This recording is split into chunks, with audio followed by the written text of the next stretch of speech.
પ્રાકૃતિક વારસો એ કુદરતની ભેટ છે, તો એ વિધાન પણ ખરું ગણાય છે. હિમાલય પર્વત એ ભૂમિ આકાર છે, એ વિધાન ખરું છે. અને આપણા રાષ્ટ્રીય મુદ્રાની અંદર 3 સિંહોની આકૃતિ છે, એ વિધાન ખોટું છે. એમાં 4 સિંહોની આકૃતિ આવશે. હિમાલયની ગિરિમાળા ભારતની ઉત્તર સીમાએ આવેલી છે, વિધાન ખરું છે. પછી સાંસ્કૃતિક વારસો એટલે માનવ સર્જિત વારસો, વિધાન ખરું છે. કારણ કે માનવીએ પોતાની બુદ્ધિશક્તિ, આવડત અને કલા કૌશલ્ય દ્વારા જે કંઈ મેળવ્યું કે સર્જન કર્યું એને કહેવાય છે સાંસ્કૃતિક વારસો. ત્યાર પછી ભારતમાં શિલ્પો કંડારવાની કળા આશરે 10,000 વર્ષ જૂની છે, તો એ વિધાન ખોટું છે. કારણ કે શિલ્પો કંડારવાની કળા છે એ 5,000 વર્ષ જૂની છે. સમ્રાટ અશોકનો શિલાલેખ વડનગરમાં આવેલો છે, તો એ વિધાન પણ ખોટું છે. કારણ કે અશોકનો શિલાલેખ એ ગિરનાર પર્વતની તળેટીમાં આવેલો છે. શામળાજીમાં ભાદરવી પૂનમનો મેળો ભરાય છે, વિધાન ખોટું છે. કારણ કે ભાદરવી પૂનમનો મેળો તો ડાંગ દરબારની અંદર ભરાય છે.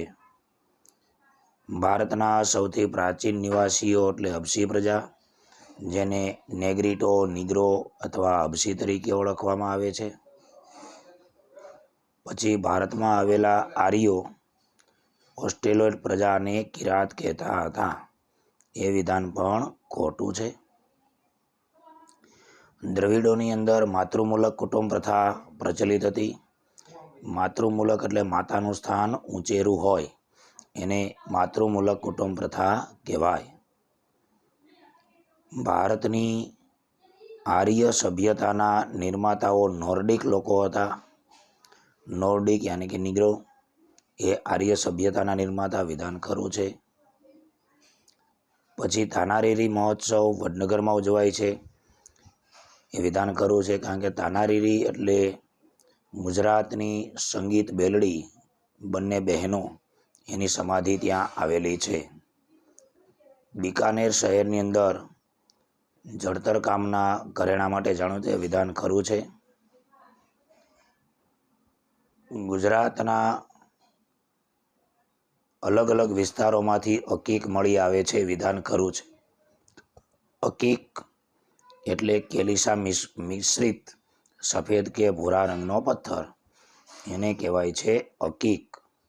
અસુરા એનું સૂત્ર છે, અમદાવાદ, સુરત, રાણપુર. સામવેદ એટલે સંગીતની ગંગોત્રી, તો એ વિધાન ખરું છે. સામવેદની અંદર ભારતીય સંગીતનું વર્ણન છે. વિશ્વ યોગ દિન 21મી જુલાઈએ યોજાય છે, વિધાન ખોટું છે. કારણ કે વિશ્વ યોગ દિન એ તો 21મી જૂનના રોજ યોજવામાં આવે છે. પછી ધમાલ નૃત્ય કરતા સિદ્દીઓ મૂળ આફ્રિકાના હતા, વિધાન ખરું છે.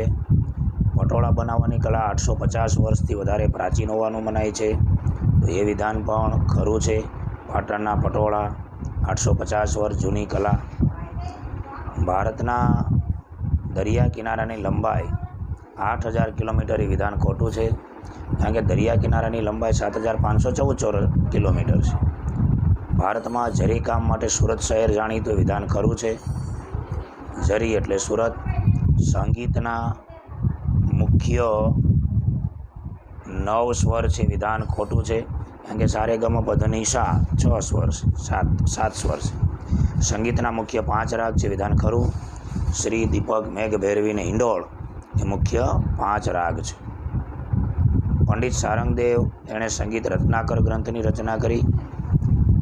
રત્ના સારંગી જોડકું છે. પછી અમીર ખુસરો એટલે તૃતીય હિન્દ તરીકે પ્રખ્યાત. તાનારીરી એ સંગીતની બેલડી, વિધાન ખરું.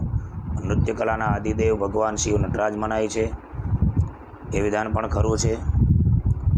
પછી કથકલી એ કેરળ રાજ્યનું નૃત્ય છે, તો એ વિધાન પણ ખરું છે. ભરત મુનિએ રચેલું નાટ્યશાસ્ત્ર કલા ક્ષેત્રે પ્રચલન ખરું ગણાય છે. ગરબો શબ્દ ગર્ભદીપ ઉપરથી બન્યો છે, તો એ વિધાન પણ ખરું છે. જયશંકર સુંદરીએ ભવાઈને ભાવપ્રધાન નાટકો કહ્યા છે, તે વિધાન ખોટું છે. ઋગ્વેદ એ ભારતીય સાહિત્યનો પ્રાચીનતમ ગ્રંથ છે, એટલે સૌથી પ્રાચીનમાં પ્રાચીન ગ્રંથ એ ઋગ્વેદ છે, જે લગભગ 10 જેટલા ભાગ એના વિભાજિત, પણ બધા ભાગ અત્યારે ઉપલબ્ધ નથી.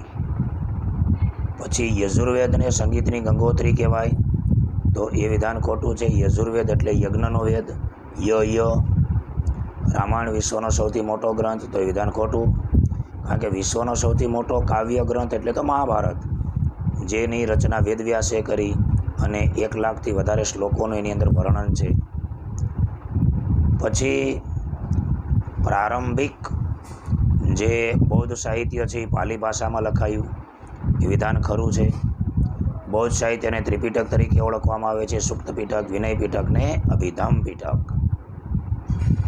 કવિ કાલિદાસે કાદંબરીની રચના કરી, વિધાન ખોટું છે. કાલિદાસના નાટકો અને ગ્રંથો અલગ અલગ છે, એમાં ખાસ ધ્યાન રાખવું પડે. વિક્રમો વર્ષિયમ, માલવિકાગ્નિમિત્રમ, અભિજ્ઞાન શાંકુતલમ, આ બધા એના નાટકો છે.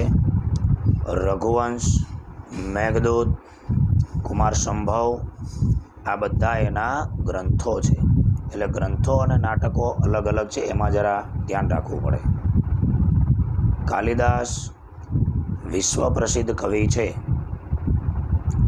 એ વિધાન પણ ખરું છે.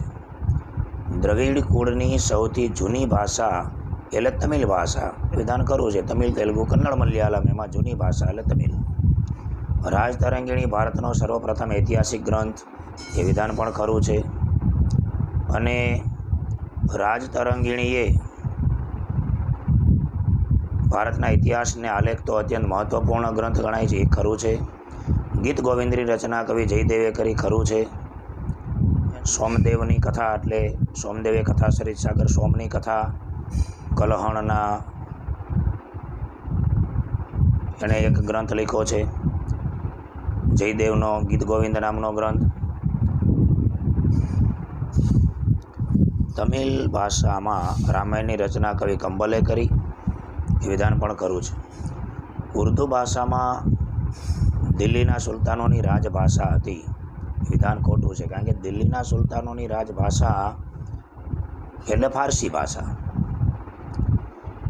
વિજયનગરના મહાન સમ્રાટ કૃષ્ણદેવરાય એણે આમુક્ત માલ્યદા નામના ગ્રંથની રચના કરી, તો એ વિધાન ખરું છે, કારણ કે કૃષ્ણદેવરાય છે એ સંસ્કૃત અને તમિલ ભાષાનો એ લેખક હતો.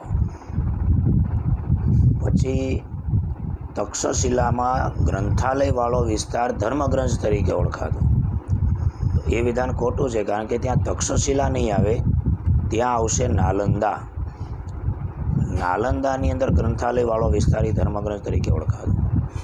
પછી તક્ષશિલા વિદ્યાપીઠમાં 64 વિદ્યાઓનું શિક્ષણ અપાતું, વિધાન ખરું છે. વારાણસી યાત્રાધામ તરીકે પ્રખ્યાત, એ વિધાન પણ ખરું. વલ્લભી વિદ્યાપીઠ ગુજરાતમાં આવેલું છે, વિધાન પણ ખરું. વલ્લભીપુર તરીકે ઓળખાય છે. આઈને અકબરી ગ્રંથ અબુલ ફઝલે લખ્યો. અબુલ ફઝલ આઈને અકબરી અને અકબરનામા 2 ગ્રંથો લખ્યા છે. કૌટિલ્યનું અર્થશાસ્ત્ર છે, વહીવટી વિજ્ઞાનની કૃતિ છે, વિધાન ખરું છે. રસાયણશાસ્ત્ર છે, પ્રયોગાત્મક વિજ્ઞાન છે, એ વિધાન પણ ખરું, કારણ કે રસાયણશાસ્ત્રની અંદર અનેક પ્રકારના પ્રયોગો કરવામાં આવતા હોય છે. મહર્ષિ ચરકે ચરક સંહિતાની અંદર 2000થી વધારે વનસ્પતિ ઔષધોનું વર્ણન કરેલું છે, તો એ વિધાન પણ ખરું છે.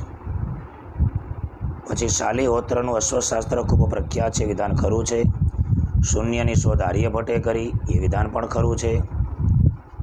ઈસવીસન 1260 ભાસ્કરાચાર્ય લીલાવતી ગણિત ને બીજગણિત નામના ગ્રંથો લખ્યા. વિધાન ખોટું. ભાસ્કરાચાર્યને ગણિત શાસ્ત્રના પિતા તરીકે ઓળખવામાં આવે છે, તો એ વિધાન પણ ખોટું છે. ખગોળશાસ્ત્ર એ તમામ શાસ્ત્રોમાં સૌથી પ્રાચીન ગણાય છે. વિધાન ખરું છે. અને ભારતના પ્રથમ ઉપગ્રહનું નામ ચંદ્રાયન હતું. વિધાન ખોટું. એ આર્યભટ્ટ હતું. પછી વાસ્તુશાસ્ત્ર ખગોળશાસ્ત્રનું અવિભાજ્ય અંગ છે, તે વિધાન ખોટું છે. વાસ્તુશાસ્ત્ર છે જ્યોતિષશાસ્ત્રનો અવિભાજ્ય અંગ છે. વિવિધતામાં એકતા એ ભારતીય સંસ્કૃતિનું મૂળ લક્ષણ છે. વિધાન ખરું. યોગશાસ્ત્રના રચયિતા મહર્ષિ પતંજલિ, એ વિધાન પણ ખરું. નટરાજનું શિલ્પ કલાની દ્રષ્ટિએ આંતરરાષ્ટ્રીય ખ્યાતિ ધરાવે છે, એ વિધાન પણ ખરું છે. વિશ્વકર્માને દેવોના પ્રથમ સ્થપતિ યાની કે આર્કિટેક્ટ યાની કે બિલ્ડર ગણવામાં આવે છે, તો એ વિધાન પણ ખરું છે. વિજ્ઞાન એટલે વ્યવહારુ જ્ઞાન, વિધાન ખોટું છે. વિજ્ઞાન એટલે પ્રયોગો અને સાબિતીઓ દ્વારા સર્જાયેલો જ્ઞાનનો ખજાનો, એને કહેવાય છે વિજ્ઞાન. મહર્ષિ ચરકે ચરક સંહિતા નામના ગ્રંથની રચના કરી. વિધાન ખરું છે. સુશ્રુતે સુશ્રુત સંહિતા નામના ગ્રંથની રચના કરી. વાંગભટ્ટે અષ્ટાંગ હૃદય નામના ગ્રંથની રચના કરી છે. પછી ઇલોરાની ગુફાઓ મહારાષ્ટ્રમાં આવેલી, વિધાન ખરું. અજંટાની ગુફાની સંખ્યા 34, ખોટું. અજંટાની અંદર 29 ગુફા અને ઇલોરાની અંદર 34 ગુફા. ઇલોરાની ગુફાની અંદર 16 નંબરની ગુફામાં કૈલાસ મંદિર આવેલું છે, વિધાન ખરું છે. એ કૈલાસ મંદિરને તોડવા માટે ઔરંગઝેબે ઘણા બધા સૈનિકોને મોકલેલા, પણ એ તોડી ન શક્યો, કારણ કે એક જ પ્રકારના પથ્થરોમાંથી બનેલું છે ને એમાં ક્યાંય કોઈ હાંધો નથી. અને ઇલોરાની ગુફાની સંખ્યા 29, તો એ વિધાન ખોટું. ત્યાં 34 ગુફા આવે. 1 થી 12 ગુફા, 12 થી 29 ગુફા અને 30 થી 34 ગુફા, એ અલગ અલગ ધર્મની ગુફાઓ છે, એ રીતે એમાં ભાગ પડે છે. પછી એલિફન્ટાની ગુફા અરબ સાગરમાં આવેલી છે, વિધાન ખરું છે. મુંબઈથી લગભગ 16 કિલોમીટર દૂર અરબ સાગરની અંદર એક ટાપુ આવેલો છે. ટાપુ ઉપર સૌથી પહેલાં પોર્ટુગીઝો ગયા. ત્યાં એણે હાથીની એક વિશાળ આકૃતિ જોઈ અને એ આકૃતિ ઉપરથી એને નામ આપી દીધું એલિફન્ટા. અને મુંબઈના જે સ્થાનિક માછીમારો છે એ લોકો એ સ્થળને ધારાપુરી તરીકે ઓળખે છે. તો એ એલિફન્ટાની ગુફાની વાત છે. 1987ની અંદર યુનિસેફ દ્વારા એલિફન્ટાને વિશ્વ વારસામાં સ્થાન આપવામાં આવ્યું હતું, તો વિધાન ખરું છે. ત્યાર પછી એલિફન્ટાને સ્થાનિક માછીમારો ધારાપુરી તરીકે ઓળખે છે. પાવાપુરી કહે છે તો ખોટું છે, પણ ધારાપુરી તરીકે ઓળખે છે. પટદક્કલ એ ચાલુક્ય વંશની રાજધાનીનું નગર, વિધાન ખરું. ખજુરાહોના મંદિરો મધ્યપ્રદેશમાં આવેલા છે, એ વિધાન પણ ખરું. ખજુરાહો એટલે ચંદેલ વંશના રજપૂત રાજાઓની રાજધાની. કોણાર્કનું સૂર્ય મંદિર ઓરિસ્સામાં, વિધાન ખરું. કોણાર્કના સૂર્ય મંદિરને 12 વિશાળ પડ્યા, ખોટું. 15 નહીં 12 પડ્યા છે. બૃહદેશ્વર મંદિર રાજરાજ ચોલે બંધાયું, વિધાન ખરું. પ્રાચીન ભારતનું સૌથી મોટું મંદિર છે. કુતુબ મિનારની લંબાઈ 50 મીટર, ખોટું. લંબાઈ ન આવે, એમાં ઊંચાઈ આવે 72.5 મીટર. યુનેસ્કોએ ભારતના 18 જેટલા સ્થળોને વિશ્વ વારસામાં સામેલ કર્યા છે, ખોટું છે. અને હુમાયુનો મકબરો ભારતીય શૈલીમાં છે, એ પણ ખોટું. અને આગ્રાનો કિલ્લો ઉત્તર પ્રદેશમાં આવેલો છે, એ વિધાન ખરું છે. આ રીતના વિડીયો જોવા માટે Tej digital education share, like, subscribe